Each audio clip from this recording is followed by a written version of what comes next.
Mon premier contact avec le Yémen remonte, dans mon souvenir, à une distribution des prix au début des années 50. À table, la guerre restait l'incontournable sujet de conversation. « Mange, me disait mon père, on voit que tu n'as pas été prisonnier. » C'était son expression favorite, peut-être également sa thérapie. Mais ce matin-là, mon prix était à l'honneur. Un petit livre de la Bibliothèque verte. Son titre, Fortune carrée. L'auteur, Joseph Kessel. Ni l'un ni l'autre ne trouvèrent un écho dans ma tête d'enfant de 12 ans. Un seul point m'intrigua: comment imaginer une fortune carrée? Dès les premières lignes, Kessel m'emportait au galop effréné d'un superbe cavalier aux yeux bridés. D'emblée, j'oubliais la forme de la fortune pour cavaler au Yémen.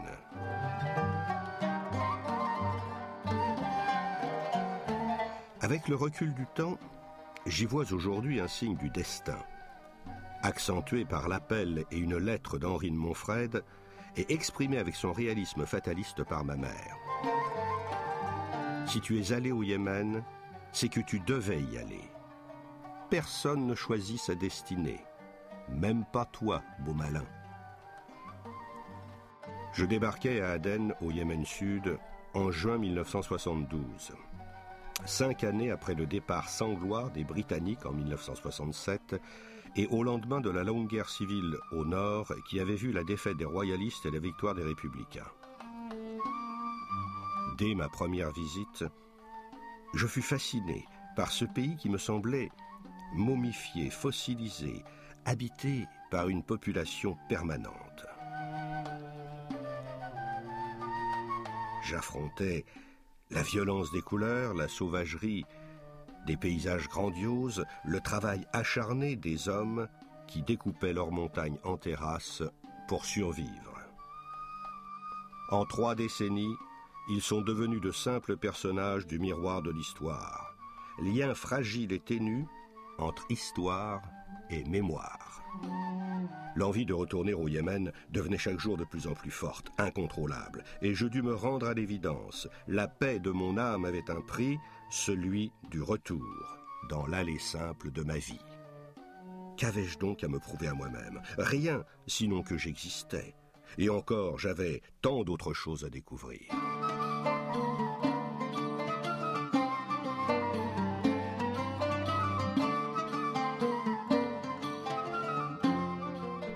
Au XIXe siècle, le Yémen est dirigé par un imam, souverain autocrate, presque de droit divin puisqu'il a le titre de commandeur des croyants, qui contrôle les tribus tant bien que mal dans un pays fermé d'accès difficile. En 1847, les Britanniques occupent Aden. Le résultat sera la division en 2 Yémen, l'un au nord et l'autre au sud. Pour contrôler les tribus du nord, l'imam détenait en otage les jeunes fils des chefs de tribus dans sa forteresse de Hadja au centre du pays. C'est là que nous sommes accueillis par Galan Hussein Hassan, le dernier serviteur survivant du dernier tyran. Orphelin adopté par l'imam Ahmed depuis sa plus tendre enfance, il a vécu avec et chez l'imam et l'imite à la perfection dans le geste et dans la voix. À l'époque, il était chargé de l'intendance des prisonniers politiques et otages illustres détenus dans la forteresse et dont un certain nombre ont été décapités. شرفتم هذا المقام بعزكم أهلا وسهلا مرحبا بأحبابنا وضيوفنا طلعت من البشرى عند وصولكم أهلا بإخواني الأبطال وبالروح والوفاء قد ضاء صدري ملتمس من نوركم شكرا كما أقول أراك دائم منشرح باسم لا أبصرك تغضب ولا تخاصم. Il conserve, avec un soin particulier, les précieuses menottes et les fers de pied du célèbre poète Zouberi, chantre de la révolution yéménite.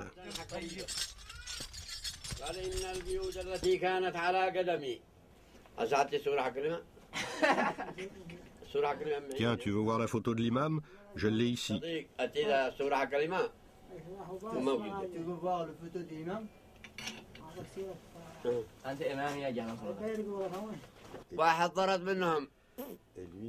Témoin privilégié, il connaît par cœur l'histoire récente du pays. Le 26 septembre 1962, la révolution éclate au nord. La guerre civile dure 7 ans. Galan Hussein Hassan y participe, s'en souvient, raconte.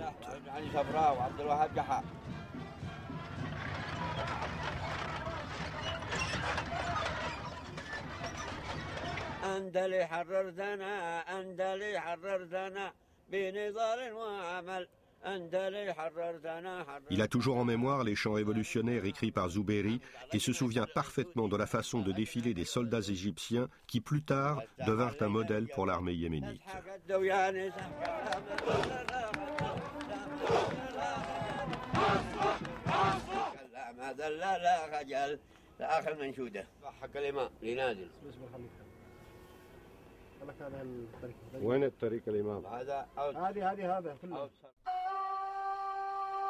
En 1967, les Anglais quittent Aden et le sud-Yémen, sous la pression des opposants soutenus par l'URSS et la Chine, qui proclament la République populaire et démocratique du Yémen, instaurant la première république marxiste-léniniste dans l'histoire du monde arabe. Les sultans n'ont plus leur place et prennent la fuite.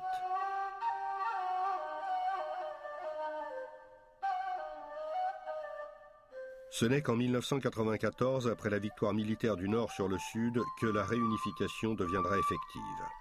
Et il ne subsiste à Mukalla que l'ancien palais des sultans du Hadramaout où rôdent les fantômes d'une splendeur passée.